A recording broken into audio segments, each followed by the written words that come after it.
नमस्कार, आजाद संवाद मीडिया में आपका स्वागत है। हम लोगों की आवाज रमेश पटेल है। आज की प्रमुख खबर है, मुस्लिम लड़की लाओ नौकरी पाओ। आतंकियों ने कुर्मियों को घर में घुसकर मर्डरासन किया। समय के साथ खबर पाने के लिए चैनल को सब्सक्राइब करें। नमस्कार, खबर विस्तार से। बहुजन समाज पार्टी के प्रमुख मायावती ने भारतीय जनता पार्टी के पूर्व विधायक राघवेंद्र प्रताप सिंह को जमकर खरी खोटी सुनाई। उन्होंने विवादित बयान दिया था कि मुस्लिम लड़की लाओ और नौकरी पाओ। मुख्यमंत्री ने कहा, सभ्य और संवैधानिक सरकार के लिए यह खुली चुनौती है। उन्होंने चेतावनी दी कि ऐसे शरारती तत्वों और विषैले हिंसात्मक खेल करोड़ों लोगों के जान माल और मजहब पर खतरा है। सरकार को ऐसे साजिशों पर कठोर कार्रवाई करनी चाहिए। सिद्धार्थनगर के पूर्व विधायक राघवेंद्र प्रताप सिंह का एक वीडियो सोशल मीडिया पर वायरल हो रहा है, जिसमें खुलेआम बदला लेने की धमकी दे रहे हैं। पूर्व विधायक ने कहा था, अगर मुस्लिम लड़के 2 हिंदू लड़कियों को ले जाते हैं और उन्हें मुस्लिम बनाते हैं तो तुम्हें 10 मुस्लिम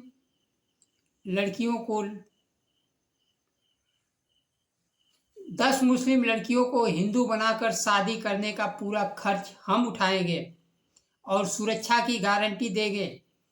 जो हिंदू लड़का मुस्लिम लड़की लाएगा, नौकरी का इंतजाम भी हम करेंगे। अब देश में नौकरी पाने का जरिया शिक्षा नहीं है, बल्कि नफरत, हिंसा को खुलेआम आधार बनाया जा रहा है। बहुजन समाज पार्टी प्रमुख पूर्व मुख्यमंत्री मायावती ने सोशल मीडिया पर कहा, मुस्लिम लड़की लाओ नौकरी पाओ के ताजा, संकीर्ण और घृणित बयान के साथ उत्तर प्रदेश, उत्तराखंड सहित अन्य और राज्यों में भी धर्म परिवर्तन, लव जिहाद और ना जाने क्या क्या नफरती नाम देकर तथा उसके विरुद्ध कानून को हाथ में लेकर सांप्रदायिक, जातिवादी, द्वेष, वैमनस्य, अशांति, अराजकता एवं लोगों के जान माल और मजहब पर खतरे बन जाने का शरारती तत्वों का यह विषैला हिंसात्मक खेल अति निंदनीय है।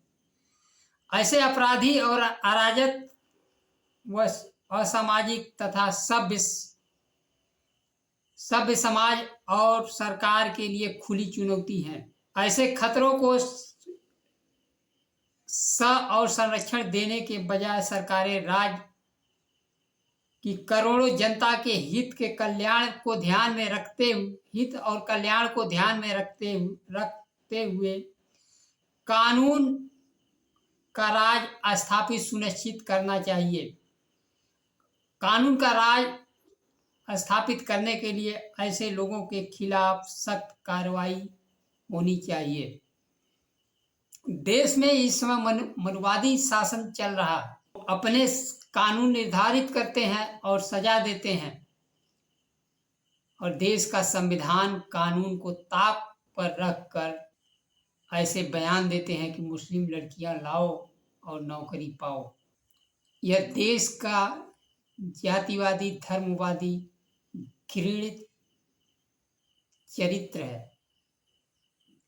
देश में कानून का राज समाप्त हो चुका है।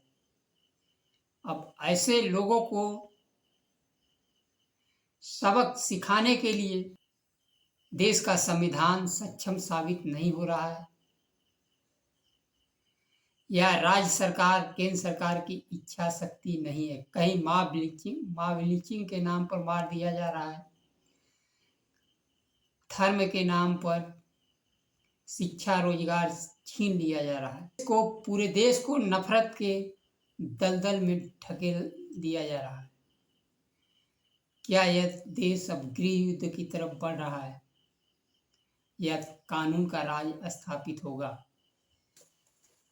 बहुजन समाज पार्टी प्रमुख मायावती भारतीय जनता पार्टी सरकार की आलोचना करने में जो कोताही बरतती थी, बरतती थी। इस मुद्दे पर खुलकर सरकार की और नफरती की आलोचना करती हुई दिखाई दे रही है। मायावती जब मुख्यमंत्री थी, उनकी सरकार में कानून व्यवस्था सर्वोपरि होता था। वह लोगों के जहन में आज भी ताजा है। उनकी सरकार कानून व्यवस्था परी था। वैसे ही कानून व्यवस्था बिना भेदभाव का हर सरकार में होना चाहिए। दूसरी खबर है बलरामपुर जिले में शेखुइया गांव में खलिहान की जमीन को कब्जे के लेकर खूनी संघर्ष के बाद इलाके में तनाव पैदा हो गया है। इस हिंसक झड़प में 6 से अधिक लोग घायल हो गए हैं, जिसमें 16 वर्षीय अंकिता वर्मा की हालत गंभीर बताई जा रही है। खलिहान की जमीन में पुआल को रखने को लेकर शुरू हुआ विवाद बढ़ गया। हमलावरों ने घर में घुसकर मारपीट की तथा घर के बाहर खड़ी बोलेरो गाड़ी और मोटरसाइकिल में भी तोड़फोड़ की। प्रधान पति शिवानंद वर्मा पीड़ित पक्ष का आरोप है कि दबंगों की भीड़, जिसमें पुरुष महिलाएं शामिल थी, हथियार और लाठी डंडे लेकर कुदाल लेकर उनके घर में घुस गई और महिलाओं सहित परिवार के सदस्यों पर हमला कर दिया। इस हमले में अंकिता वर्मा, सरोज, राजेंद्र, विनय, सूर्यभान और अन्य लोग घायल हो गए। पीड़ित विनय कुमार बताया कि हमारे पर चढ़ाई करते हुए गांव के ही ठाकुर समाज के लोगों ने मारपीट की। विवाद इतना था कि वे हमारा 4 पीढ़ियों से काबिज खलिहान की भूमि पर कब्जा करना चाहते थे। विनय कुमार बताया कि पुलिस प्रशासन न तो हमारा मुकदमा लिख रही है, न तो कोई कार्रवाई उनके खिलाफ कर रही है। लेकिन जो मुख्य अभियुक्त है उसको एफआईआर से बाहर कर दिया गया। इसी समाज से आने वाले ग्राम प्रधान पति शिवानंद वर्मा, उनके प्रतिनिधि पर हमले के बाद गांव में फोर्स तैनात कर दी गई है। वहीं समाजवादी पार्टी का प्रतिनिधिमंडल पीड़ित परिवार से मिला। पुलिस अधीक्षक और जिलाधिकारी से मुलाकात कर कार्रवाई की मांग की तथा छूटे हुए आरोपी को एफआईआर दर्ज करने की भी मांग की।